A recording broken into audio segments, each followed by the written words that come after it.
What's poppin', y'all? It's your boy Andros. Just doing a quick car vlog today. I'm driving home from my university's campus. I decided to go to an event with one of my buddies. He had an extra ticket, so I was like, "Fuck yeah, let's go, dude." I'm not gonna tell you what the event was, or else you'll know exactly where I go to school, and I'm not gonna dox myself. Nice try, better luck next time. Anyways, take a sip. Quick little update on me. I haven't been posting recently. I'm not going to make excuses. It's my own fault. I have been, I'd say, procrastinating filming myself because it feels weird. I'm still trying to get used to talking to a camera. And I'm definitely going to start getting back on that grind. I need to make a new timetable. Now that I got my work schedule, I started working recently, like last week, and I finally got my schedule. So now that I have like a set in stone schedule, I can work a timetable of my priorities around that schedule. So that way, after I take my morning walk, which I try to do every day, I don't just sit around on the couch watching random YouTube videos waiting to go to work. Okay, so a quick story about yesterday's event. As I said, one of my friends had an extra ticket and he hit me up out of the blue, like, "Hey man, you want to go?" I was like, "Fuck yeah, I'm down. Let's go." It was fun, dude. Really good time. But one little story that I have about it that kind of relates into today's topic, which is about mindset, is surprisingly, while we were having fun, we were up in the nosebleed section, you know. So I was watching the Jumbotron because I forgot my reading glasses, so I couldn't really see too much of like the live event. So up on the Jumbotron, the camera starts panning into the crowd, and who do you think I see but my goddamn ex-girlfriend, dude. It was like, I had to do a double take because I didn't think it was her. But then I saw one of her friends next to her. I was like, God damn, that's her. At first, I felt like a flash of anxiety and insecurity, I'd say, because it's been a while since I last saw her, and also kind of like a little flashback to the first time I saw her on campus since the breakup, which was not a very good experience. She didn't see me then. I don't think she saw me now, but as soon as I felt that anxiety, I asked myself, "Why are you feeling anxious, dude? It's been like over a month." And I was like, "Yeah, you know what? You're right, Andre. Why the fuck are you anxious, dude?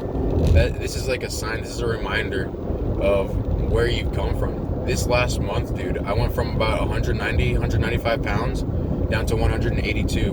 My fucking muscles, so much bigger than they were before, dude. My face, so much thinner too. I feel so great and so happy, like in this last month, than I have been in a long time. And it was a reminder of how far I've come. So that's why I kind of tied it into today's topic, mindset. Whereas like maybe within the first week, if I saw her on the Jumbotron, bro, I probably would have felt anxious the entire night, would not have been able to enjoy myself the entire night, and I probably wouldn't have been able to go to sleep like, "Oh my god, I saw her, dude, holy shit." Yeah, I'm over that now, thank God. I'm honestly grateful that I saw her on the Jumbotron. It gave me a little bit of more motivational spark under my ass to get me to keep going. It's honestly one of the reasons I'm filming this fucking video right now, because I knew I was slacking. It was a sign. Like, dude, you've been slacking. Remember what you said in the beginning of the month, that you're gonna start making YouTube videos? Yes, sir. That's what I'm doing right now. Alright, enough of the rant. So today's topic is mindset, and I have a couple of things to talk about for mindset. A couple of months ago, I'd say before I broke my leg, so pre-December like 2021, last year maybe, I would be very, very indecisive, and my mindset would always be extremely indecisive. I wouldn't be able to choose between something because, frankly, I just didn't give a fuck. So if anyone asked me, "Hey man, do you want to go to this restaurant or that restaurant?" I'd be like, "Yeah, whatever. I really don't care." Or I'd overthink things that are like important, like, should I take this class this semester or that class this semester? And it would take me like a whole week to register for my classes because I was super indecisive about which classes I wanted to take. That's something that I'm still working on because I still am a little indecisive, especially when it comes to YouTube. I'm still getting used to talking to the camera. and I think it just feels odd to me, like talking to myself or talking into the camera. So before I hit record, I'm always like, do I really want to do this? So I'm trying to change that about myself. But right now, I'd say my mindset is a lot better than it was before. Before, I wouldn't really prioritize anything. So I'd like just wake up and then just rot in bed, like scrolling through social media and watching YouTube videos until I had to go to do something. Now, I hop out of bed and immediately like go for a walk or go work out or something. But I don't think I'm prioritizing the right things either. I feel like I should be prioritizing my YouTube channel as well, on top of my physical health and mental health, which is also something that I have not been keeping up with as much as I should have, which is my journaling and meditation practices. I haven't really been doing them recently, which is not good. I told myself I would do it every day. So I'm gonna be, as soon as I get home, I'm gonna make a new timetable with like what the ideal day would look like for me around my work schedule. And for me, I'd say I'd wake up around 7 a.m., go for a walk. Usually I walk for about 2 hours. So like maybe a 6-mile walk in the morning. So 7 to 9 o'clock I walk. Then I come home, and then I guess I will meditate and gratitude journal. Well, wait, first of all, while I'm walking, I'll be listening to audiobooks. So there's my reading for the day. And then I'll come back home at 9. Then I meditate for 10 minutes maybe, and then journal for however long that takes. And so that should be done by like 10 o'clock. And at 10 o'clock, I'd say I would take a shower. Sometimes I work at 11, other days I work at 12, and other days I work at 3. So it depends on my schedule. But if I work at 11 or 12, I'll just take a shower, get ready for work, and then go to work.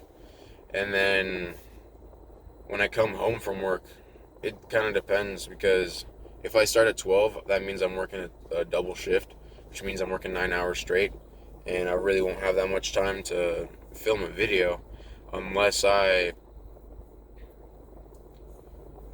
sacrifice some walking time. Maybe. I'm still figuring it out, you know. That's what this whole YouTube channel is for, really. It's accountability and for me to figure things out, and hopefully someone can relate to my my struggles and see where I'm coming from. Anyways, that was kind of a rant about what I want to do. The other thing, I was listening to Game Changers by Dave Asprey on my walk a couple days ago. And this really fascinating topic came up in chapter 4 of the book about how your emotions or your brain can, or like your mindset can actually affect the biology of your cells. And Dave has this podcast or a radio show called Bulletproof Radio, and he had a Dr. Lipton on as a guest speaker, and the conversation started going towards how fear can change the biology of your stem cells.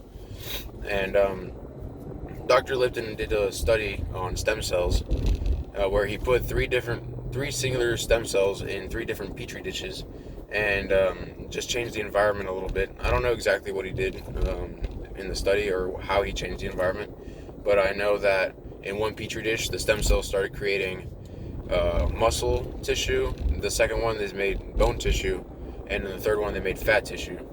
So Dr. Lipton's hypothesis is that depending on the environment of the cell, aka like the composition of your blood, is what the stem cells will become.